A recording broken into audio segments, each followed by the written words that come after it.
Hey everyone, Professor Gull here again. I've got a Sega CD that was broken. I'm going to show you how to fix this model, Model 2.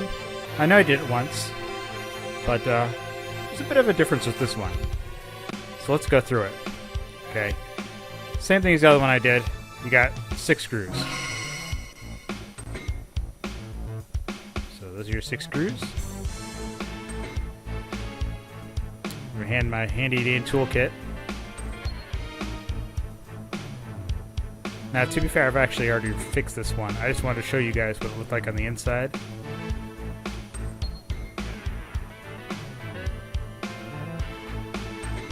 This is always the fun part.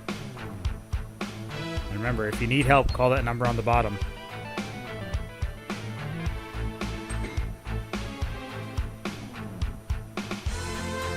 And today's lovely music is brought to you from the masterful Sega CD game, Rise of the Dragon.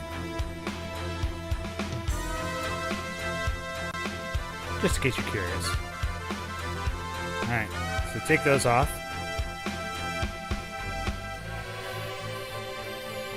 Of course, not all of them fall out.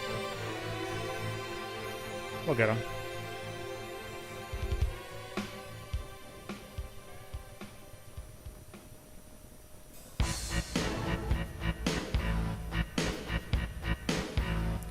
Once they're all out, pull the top off. Don't open this one upside down. Don't need that part. So you notice that this is already a little bit different than the other one. The heatsink is different. Move the screws aside. There's your laser assembly. And there's your heatsink.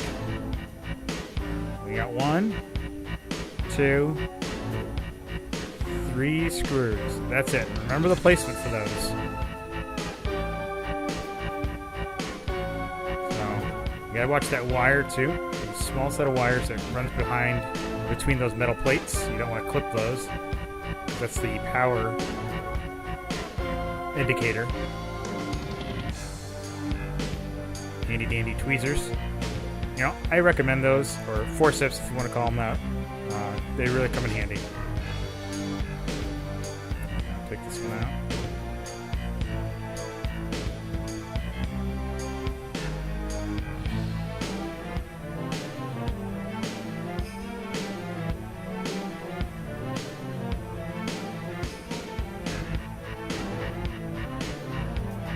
Now, just like the other Sega CD, there's 3 screws. That was it here. There's clips here that are also attached to that, so just be careful when you pull up the heatsink. Should just slide off pretty easy though. That's it. So here's your difference. Alright guys, where's the fuse? You can see your, it's a little bit different, a lot smaller format. There's your save battery. Funny enough, you know, you kind of try to trace where the power goes. The fuse is under this block right there. Now, how the hell are you supposed to get to that? Like, watch the wires there. We got 1 screw here, 1 screw at the bottom to take out the connector, and that'll allow you to flip the board over. Guess what's on the bottom side of the board?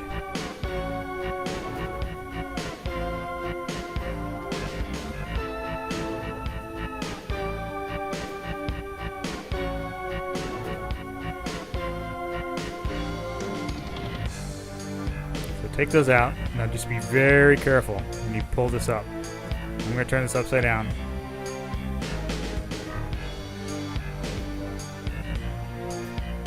You don't want to tear those wires over there. So, mind you, I already flipped it and fixed it. I wanted to show you what it looks like. You do have a fuse down here on the bottom side. So you can see my new Pico fuse in there.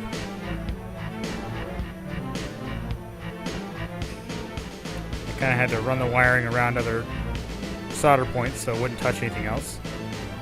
Basically, I soldered it in and laid it down. Because that little rectangle there is the old fuse. So you can't ever really take that old one out, but you can certainly solder in a new one.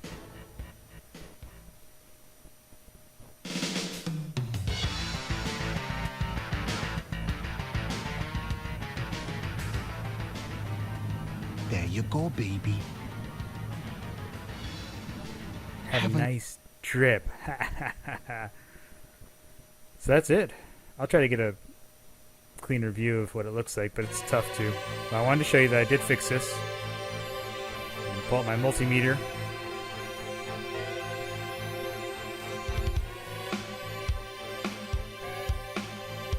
It's on.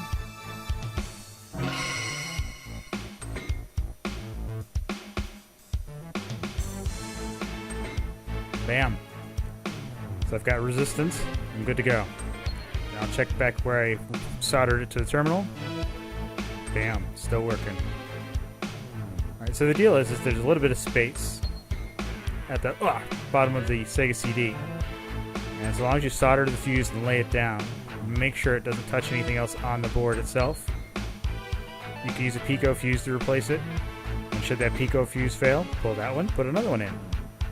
Pretty cakey and simple. A lot easier than the other one. Once again, don't forget about those wires. I'm going to tape them down now because this unit's going back into the wild. Don't forget, put all your screws back.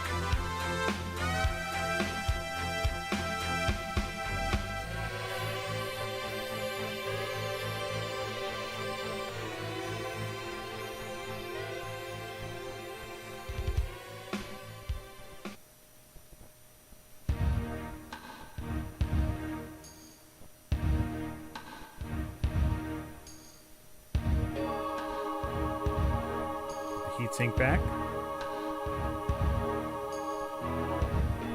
I'll admit this heatsink's a lot nicer than the other one. The edges are sharp, so be warned. Okay, don't put a screw here. Don't.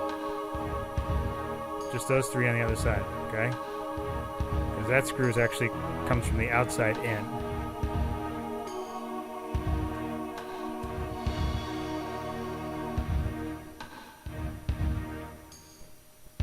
Of course, fast forward through this if you don't want to watch me put it back together. I got pretty skilled at getting these back together after a while.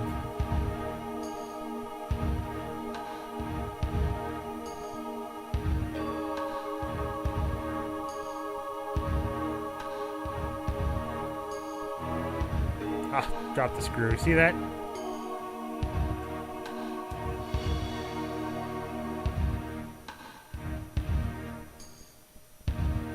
So like I said, if you got this model to Sega CD, you can fix the fuse.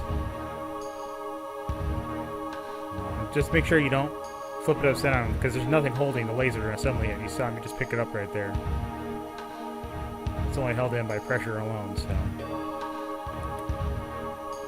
that's why you never open this one up upside down. Put that back on top. Alright.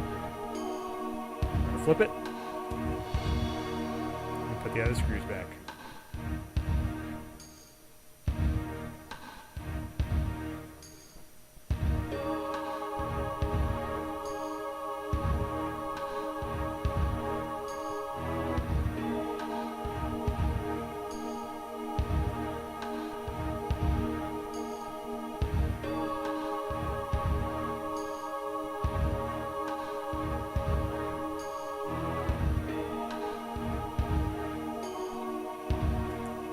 I know this is not exactly the most exciting thing, watching somebody try to fumble around with getting a screw in.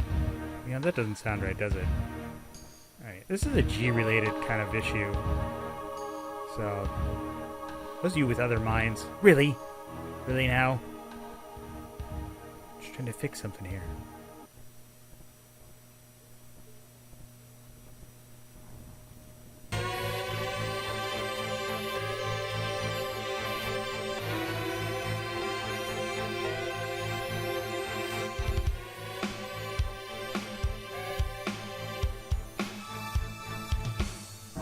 If this helps at least one more Sega CD not end up in the trash heap because it doesn't turn on. More power to you guys. Make sure you buy your Pico fuses from someplace online. I got mine from eBay. Bought a 5-pack, so I'm trying to fix as many units as I can that have the issue. Hey, wait a second. That's not the one I fixed, though. That's that one. That's the one I fixed. I just wanted to show you that the rest of this unit works terrific. So, let's swap units and see what we can do. Oh, now it's time for chord swapping. This is my favorite part of the day. Let's see, yeah, I'll need that. Let's see here. Just keep 32X attached because that's a pain in the butt. Just take everything out down here. 1, 2, 3, 4. Okay. Should use the same power supply. Not the same cat though. Each Sega CD uses its own cat. Apparently my Model 1 uses that cat. Just really stuck on there. Hold on a second here. I forgot to put the plate on this one. So pop that off. Get this out of the way. Move this one over. And we'll hook this one up. Let's see here. I need all the cords here. Slide that on there. And we'll attach. Right there. So make sure it's snug. Alright. There's all the fun cords in the back here. I used to have these memorized. I don't need more of those. So red, white. That's your stereo. Here's your pass-through. I shouldn't have even bothered unplugging it from my Model 1. Leave it there. Pass-through audio, that goes right there. And then, of course, power. Where's my power cord? It's in here somewhere. Has anybody seen my power cord? No, sir. No, I haven't. There it is. Come on. Always a mess back here. Especially when you add the 32X. There's my power. The power.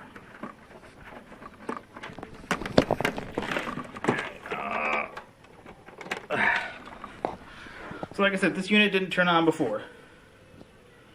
But now, doing that little fuse replacement deal. What miracles happen. So this is, like I said, a weird one. I had not seen the fuse in that location. Small board. I wonder if this is like a later release. And it says version 2. Right? Well, that looks like the same menu, though. Well, I don't know. Well, if anybody's got more information on what version I've got here, let me know, because I'm kind of curious. Because I've only run across the other ones, which I've also fixed. So this was an oddity in itself. And there's my bird going crazy. She's saying no, but I'm saying yes. 2 Eternal Champions. She likes it too. So let's see. Let's see if I can get this to work. It's hard to tell, but it just gets spinning. Look. It did the tracks. So let's just reset. Let's see if it loads right into the game. Checking disk. Oh, no. Checking disk. And go.